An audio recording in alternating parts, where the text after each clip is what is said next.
کوئی ضعیف روایت ہی بتا دیں کہ سیدنا ابو بکر، عمر، عثمان و علی رضی اللہ عنہم اجمعین وعلیہم السلام اجمعین، یہی اولو العزم اصحاب رسول ہیں نا، خلفائے راشدین صلی اللہ علیہ وآلہ وسلم ورضی اللہ عنہم اجمعین، تو ان کو تو کبھی کوئی دیدار اس طرح کا نصیب نہیں ہوا.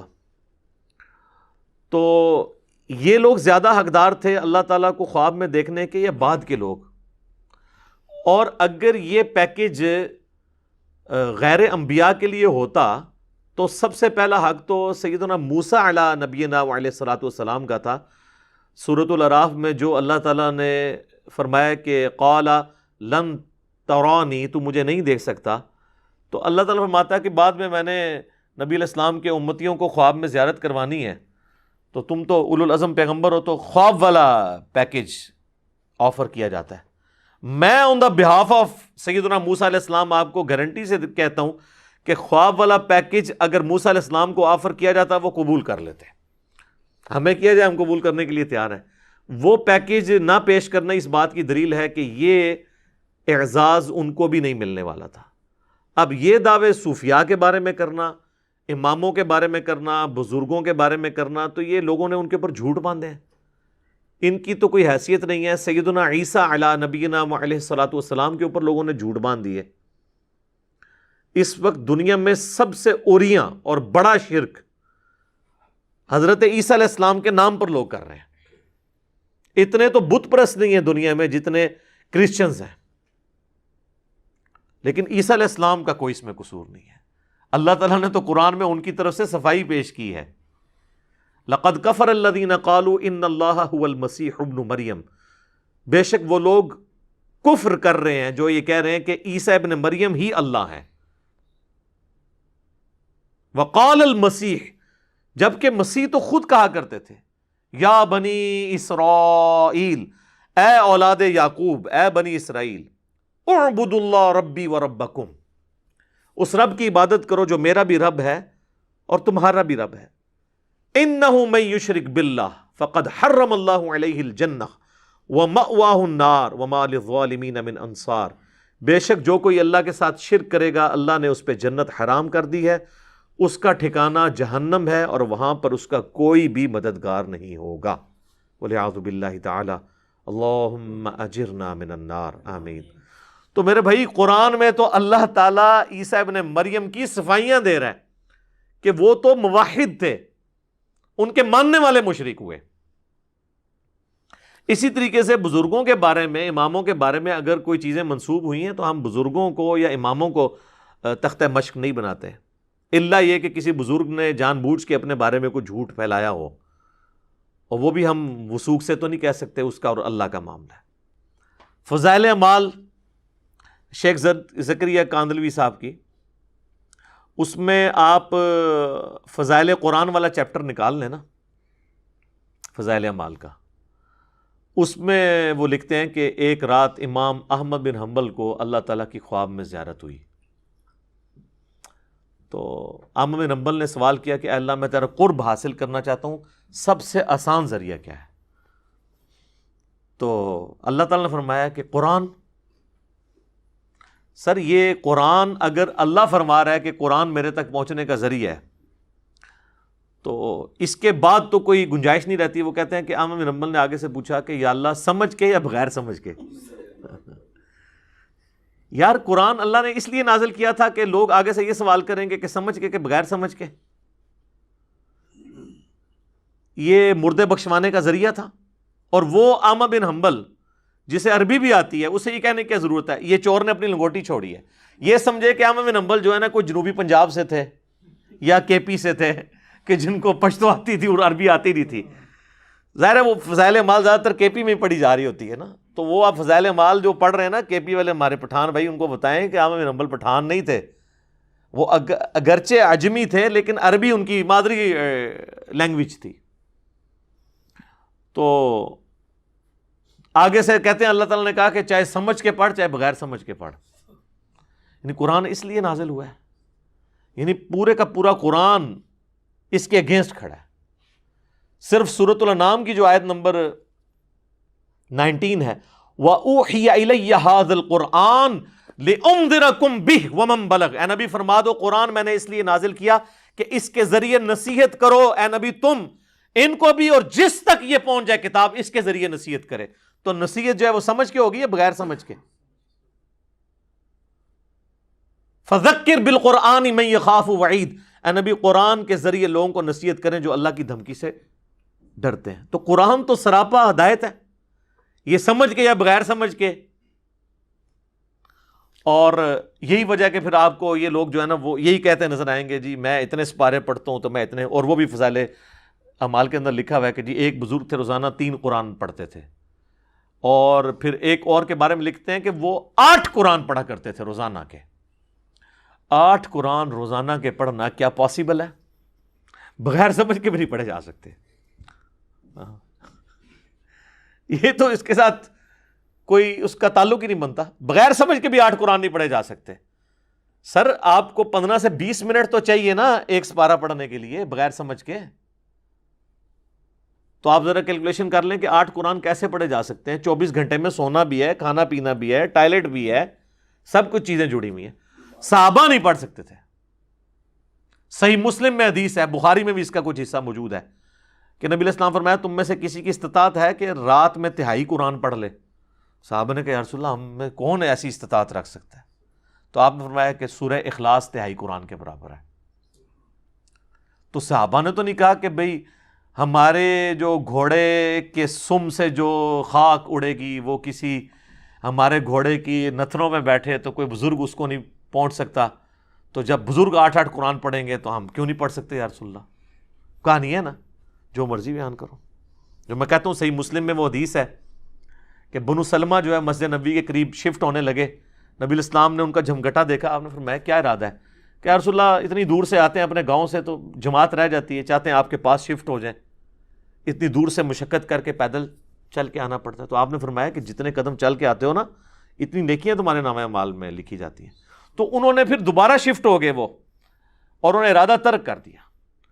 تو میں کہتا ہوں یار یہ تو کہتے ہیں بزرگ جو ہے وہ ایک نماز مکے پڑھتے ہیں، دوسری مدینے پڑھتے ہیں، روحانی طور پہ تیسری بیت المقدس۔ صحابہ کو تو اپنے گھر مدینے کے گاؤں سے شہر میں شفٹ کرنے پڑ رہے ہیں۔ نبی الاسلام کو تو بقول ان کے کہنا چاہیے تھا کہ بھئی آنے میں تکلیف ہوتی ہے تو اڑ کے آ جایا کرو، تمہارے گھوڑے کے نتھنے میں بیٹھنے والی خاک سے بھی گئے گزرے جو بزرگان دین ہوں گے وہ تو اڑا کریں گے، تو تم نہیں اڑ سکتے؟ سر یہ کتابوں کا دین ہے، کتابوں کا دین بابوں کے دین سے بالکل مختلف ہے۔ جب تک یہ بابے نہیں نہ اکھڑتے اس وقت کتابیں نہیں ان کے اندر داخل ہوں گے۔ اب تو اللہ کا شکر ہے اکھڑ گئے ہیں، اب تو کبھی کوئی یاد کرواتا ہے تو یاد آتا ہے، تو ادروائز تو اللہ کا شکر ہے کہ یہ سارا کے سارا معاملہ کلیئر ہو گیا۔ اچھا پھر فضائل مال کے اندر انہوں نے نا صرف یہاں پہ دروازہ نہیں بند کیا قرآن کو سمجھنے کا، انہوں نے اس کو مزید انشور کیا، اور انہوں نے کہا کہ قرآن پاک جو ہے نا اس کی تفسیر کے لیے، اس کو سمجھنے کے لیے 15 علوم چاہیے، تاکہ بالکل انشور ہو جائے کہ کوئی ترجمے کی طرف جائے ہی نہ۔ اور وہ گنواتے گنواتے 14 علوم تک جب پہنچے ہیں نا، اور جب 15واں لکھا ہے تو لکھا 15واں وحی ہے، گاڈ گفٹڈ، کہتے ہیں اللہ کی طرف سے۔ جو ہم کہتے ہیں نا نبوت وحی ہے، ولایت کسبی ہے، یہ 2 ٹرمز ہیں، یعنی جو آپ محنت کر کے حاصل کر سکتے ہیں اسے کہتے ہیں کسبی، یہ کسب حلال۔ تو نبوت کسبی نہیں ہے، وحی ہے جسے اللہ تعالیٰ دے۔ تو وہ کہتے ہیں 15واں علم جو ہے وہ وحی ہے، وحی نہیں، وحی ویسے ہسٹری بڑھا ہے، وحی۔ تو اب وہ کون شخص دعویٰ کر سکتا ہے کہ میرے پاس وہ وحی علم ہے؟ تو اگر کوئی 14 علوم سیکھ بھی لے، ایون ویسے تو ان کے لوگوں کو 14 کے انعام بھی نہیں آتے ہوں گے، تو وہ پھر کہیں گے جی 15واں تو پھر بھی تہاڈے کول کوئی نہیں ہے کیونکہ تہاڈا فرقہ دوسرا ہے۔ تو یہ سب انہوں نے کہانیاں ہرڈلز رکھی تھی۔ قرآن کے دشمن ہے، ایسے دشمن ہے کہ کوئی بیچارہ اگر قرآن لے کے بیٹھے نا ترجمے سے پڑھنے کے لیے تو پہلی اس پہ قدغن یہ لگائیں گے جی بغیر وضو کے آپ قرآن کو ہاتھ نہیں لگا سکتے۔ اب تو خیر ٹچ سکرین موبائل نے مسئلہ حل کر دیا ہے، وہ تو یہ بھی مانتے ہیں کہ اس کو آپ ہاتھ لگا سکتے۔ وضو کر کے کوئی بیٹھ جائے گا تو کہے کہ آپ نے ڈائریکٹ نہیں پڑھنا، کسی عالم سے جا کے پڑھنا ہے۔ عالم کے پاس جائیں گے تو وہ آگے تفسیروں کے چکر میں ڈال دے گا، وہ کہے گا جی اس کا تو ترجمہ ہے نا، یہ ترجمے میں سے ڈائریکٹ نہیں مطلب نکلنا، آپ نے جو انڈائریکٹ مطلب بھی نہیں نکلتا وہ آپ نے نکالنا ہے، اس میں سے جو اچھل اچھل کے ڈائریکٹ نکل رہا ہوگا نا وہ نہیں آپ نے نکالنا۔ مطلب ایاک نعبد و ایاک نستعین سے اچھل اچھل کے کیا نکل رہا ہے کہ اللہ کو پکارنا ہے. یہ نہیں آپ نے مطلب سمجھنا, آپ نے بابوں کے پکارنے کو بھی اللہ کا پکارنا سمجھنا ہے.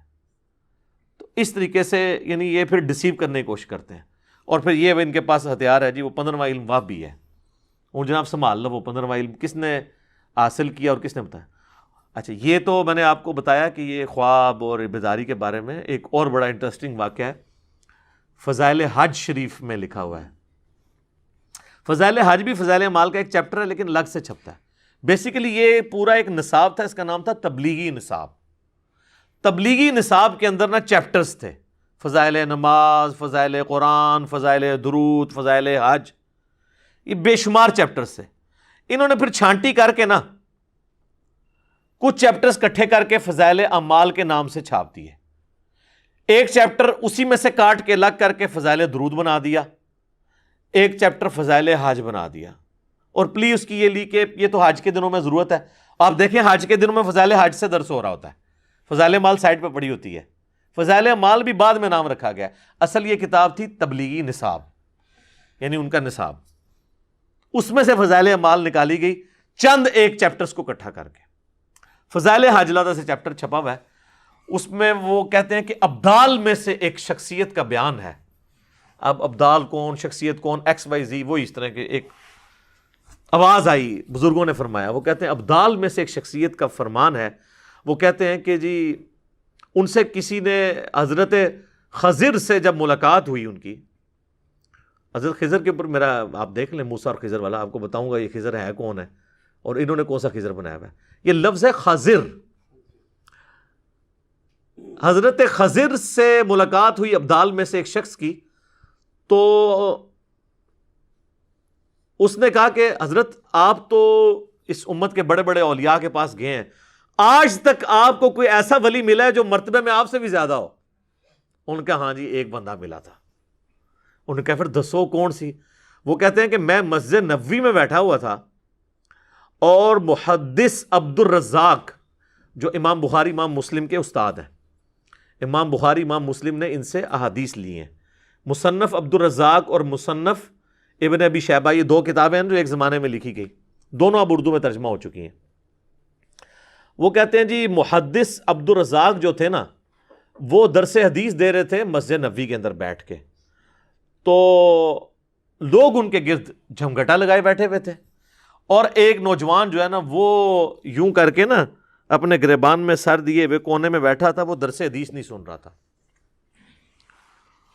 تو کہتے ہیں حضرت خضر کہتے ہیں میں اس کے پاس گیا اور میں نے کہا کہ اتنے بڑے محدث مسجد نبوی میں درس دے رہے ہیں اور تم ان کا درس سننے کی بجائے سائڈ پہ بیٹھے ہوئے ہو. تو کہتے ہیں اس نے نا سر بھی نہیں اٹھایا, اسی حالت میں کہا کہ لوگ جو ہے نا یہ تو عبد الرزاق سے حدیثیں سن رہے ہیں, ہم تو ڈائریکٹ رزاق سے سنتے ہیں. جی جی جی, یہ یعنی یہ بات اور غلام احمد قادیانی کے دعوے میں کیا فرق ہے؟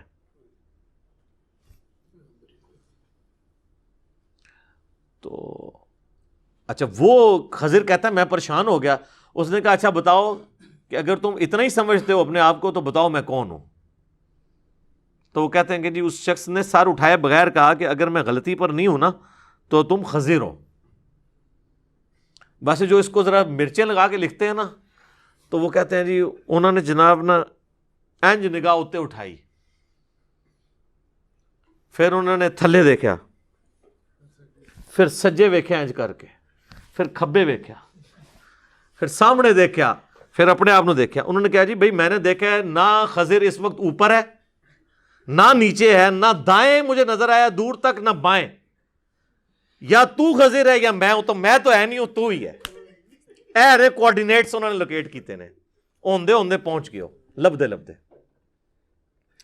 تو یہ ہیں لوگوں کے دعوے. آپ تو بات کر رہے ہیں خوابوں میں دیکھنے کی, یہ تو خوابوں سے بھی اگلے ورژن میں جا چکے ہیں.